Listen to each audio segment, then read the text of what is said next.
1045 The Team, your home for Yankees baseball. And thanks to our friends at Tech East Fire and Water Restoration, your best way back to normal. Visit them online at tefirewater.com. Our good friend Buster Olney is with us right now. And Buster, I've been totally Twitter stalking you, and I'm going to get to that. But last night, I may have snuck out for a few adult beverages. Me and a Red Sox fan get into it. Mookie Betts or Didi Gregorius, you've got to vote on the MVP of the American League right now. Who gets your vote? You're not going to want to hear it. Okay? Oh! I would vote for Mookie Betts as of today.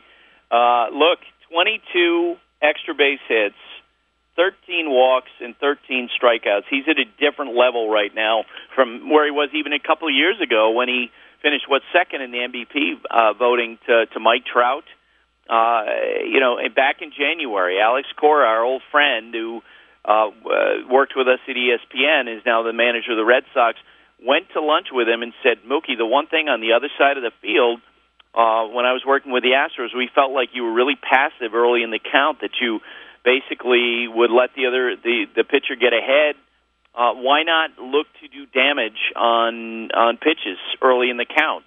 Why not look to ambush some pitches? And Mookie at the beginning of spring training really struggled with it, but toward the end of spring training, he started to get the hang of it, and man, he's just crushing the ball. I was looking at it today. His hard hit rate on baseballs has been about 31 to 35%. This year, it's at 48.8%. And I texted with Alex last night, and he said, man, he is looking to do damage, and he is not missing. So sorry about that. Yeah. I would pick Mookie over Didi. It was, in trying to be as non-biased as possible, when he hit the second home run Wednesday against the Royals, and you just see the look on the pitcher's face of like, what do I do? Like, how do I not have this happen? I had to laugh at that. Yeah, and I mean, he's that good right now. He's that locked in, and and here's the thing too. I mean, there's no doubt that this is a phenomenal athlete who is very smart and very devoted to the idea of fixing problems, and this is going to continue through his career. Buster Olney with us right now. And Buster, I saw your Twitter. I think it was Thursday morning. The 11-1 record in the last couple games for the Yankees, and they outscored their opponents 73-20. Crazy, absolutely crazy. And it feels like I was around the Yankees last weekend and talking with those guys and talking with the Angels players about them. It definitely feels like that this team, like a lot of teams in the Northeast and the Midwest, played in cold weather for so long that now that they're playing at better temperatures, they're really heating up. And it definitely feels like that a lot of the other hitters are sort of working off of what Aaron Judge does. And we focus so much on Aaron Judge and his size. I really think that he's kind of like an American League version of Joey Votto and what a technician he is, and how much he cares about the strike zone. You wonder how much of him is rubbed off in Didi Gregorius and giving himself a chance to get ahead in the count. I mean, you mentioned the numbers that they put up over the last 12 games. 73-20 they have outscored their opponents. And here's the thing. All those games are against good teams, right? Blue Jays, the Minnesota Twins, then the Angels, and then the Astros. It's been a remarkable turn. And Giancarlo Stanton, for all of his, the ugliness in his first month with the Yankees, he's on a pace as of today to accumulate 119 runs and 75 extra base hits. It's absolutely crazy. Now, what do they do for the future now of Clint Frazier in that outfield? Well, to me, it's an easy solution. He doesn't have a place to play on a regular basis, and if you have a young player, you have to make sure that they're playing and getting a chance to develop. And the fact is that as we get closer to the trade deadline, no matter who pops up, whether it's a Madison Bumgarner, and I don't think that would happen, but or a Patrick Corbin of the Diamondbacks, or fill in the blank, the Yankees will be at the top of the list in terms of having the best package of prospects that they could work from, and I think Clint Frazier would be one of those guys. Buster Olney with us, thanks to Tech East Fire and Water Restoration. Buster, that kind of brings up my next question. As I watch how good the Astros are, how in the world did Garrett Cole not end up in pinstripes? Because the Yankees didn't want to give up Miguel Andujar, and that really is what it came down to. They had talked about doing some different things, and I think they would have definitely been willing to give up Clint Frazier, but they did not want to give up Andujar.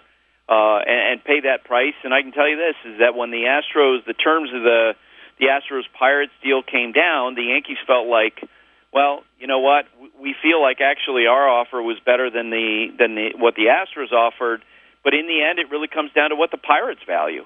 And that's why the trade was made, and I didn't get any I haven't gotten any sense of regrets from the Yankees that they weren't the team to get Garrett Cole. Let's go to the other New York team, Jacob deGrom. Same old snake-bitten Mets with this injury? You hope not. Boy, I love to watch him pitch, and that's why it was so striking last night after he suffered the discomfort in his elbow that as he was coming off the mound after throwing that fourth inning, just the body language was so bad, where his head was down. You could see he was wincing. He says to Dave Island, the pitching coach, I'm done. Sort of walks through the dugout, again, head down, and puts his glove on his head like, oh, my God. So what a relief today to hear from the Mets that the doctors have checked him out, and they're hoping he can make his next start. I suspect that they'll be so incredibly careful that he may not actually make that start on Monday. He's supposed to play catch tomorrow. That's what Mickey Callaway said, and they'll evaluate him at that time. And you hope that he's not another guy in a long history of Mets where, the guys, it's unfair of me to say misdiagnosed, but let's face it, they've had so many medical situations in the past where they say, yeah, we think he's good, and then it turns out they're not. And you hope that he's not another case of that. Buster with us right now. And Buster, it's funny because we have a lot of listeners who are Mets fans and friends who are Mets fans. And any time a guy is remotely hurt, like Cespedes slides wrong, deGrom gets a tweaked arm here and there, it's like, oh, here we go, it's all over. No doubt about it. Right? That is absolutely the culture. In fact, in the last 24 hours, I've heard from so many friends who are Mets fans, like, what do you hear on deGrom? When is this surgery scheduled for? All that, because they just assume it's going to go badly, and that is a long history which feeds into that cynicism. Yeah, they're the Eeyores of the sports world. Yep, 100%. Yesterday, Levac and I touched on the story involving Indians pitcher Trevor Bauer. Can you tell us more about what this whole thing is involving him and other pitchers in the league? Yeah, and this is not something just popped up in the last 48 hours. Sometime early in April, a friend of his who he works with in the off season, mentioned on Twitter that when you see increased spin rate like Garrett Cole's had this year, there can only be one of two reasons, either PEDs, and I'm paraphrasing here, either PEDs or pine tar. And Trevor jumped into that conversation and talked about how he's got, it's a good thing I have morals in observing this. And it popped up again the last 48 hours. And when I saw it, my reaction was, man, this is like someone complaining about jaywalking in the current culture of baseball.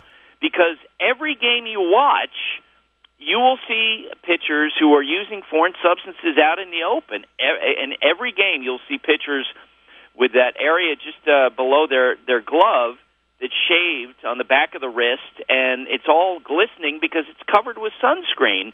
And Major League Baseball knows about this, and managers know about it, and umpires know about it, and it involves hundreds and hundreds of pitchers, which is why I was surprised that he made it a big deal. Now, later, yesterday, Trevor sent out, put out a tweet saying, here's my statement on it. I didn't mean anything against the Astros or anybody in particular. Look, I just don't believe that because it's focused around Garrett Cole, who, by the way, was his college teammate. And I've never asked Trevor or Garrett about their relationship, but everything I hear is that it wasn't great, which is why A.J. Hinch, the Astros manager, when this was brought up to him the other day, referenced a personal thing. And I do wonder if that's really what it comes down to. I do think Trevor makes a point. I've written a column about this, that you wish Major League Baseball would just change the rule. But I know I've been told by people in management that they feel like the problem is it's very difficult to write a rule that would make everybody happy about foreign substances. But every game, pitchers are using this stuff. Buster, this is Drone Boy Trevor Bauer. I'm mad because Garrett Cole stole my drone in college. Oh, boy. And here's the thing. I mean, Trevor, I think he's really smart. I've enjoyed talking with him. There's no doubt that, and it's been well documented, he's rubbed people the wrong way. He's a different kind of dude. The Diamondbacks, he's a different kind of guy. The Diamondbacks had him on their team, and they got rid of him quickly because other veterans on the team were complaining about him. I mean, that's big league athletics. You get enough people in a locker room, sooner or later somebody's not going to like 100%. That's exactly right. I tell friends all the time when they ask about clubhouses, and I say, look, there are 25 guys on a team, and it's like any office where you like, out of the 25, you like 15, you don't care about 8, and 2 of them you hate. Well, I mean, there's just 2 of us in this room, and I don't really like the people I work with. Hey, Buster, this is me. What are you talking? Buster, where you headed this weekend? I'm headed to St. Louis. We have the Cubs and Cardinals on Sunday Night Baseball. That's just old school, real world baseball right there. That's It a great old trip. school and good matchup. We got John Lester pitching. It looks like that's great. As long as there's no, as long as he doesn't feel anything, throw it to first. Everything will be fine. Wow. See, we're going to have to pick up that conversation another time because I can tell you this: he's a lot better than what people realize. I look forward. Maybe there's a tease for next week. We'll lead with John Lester.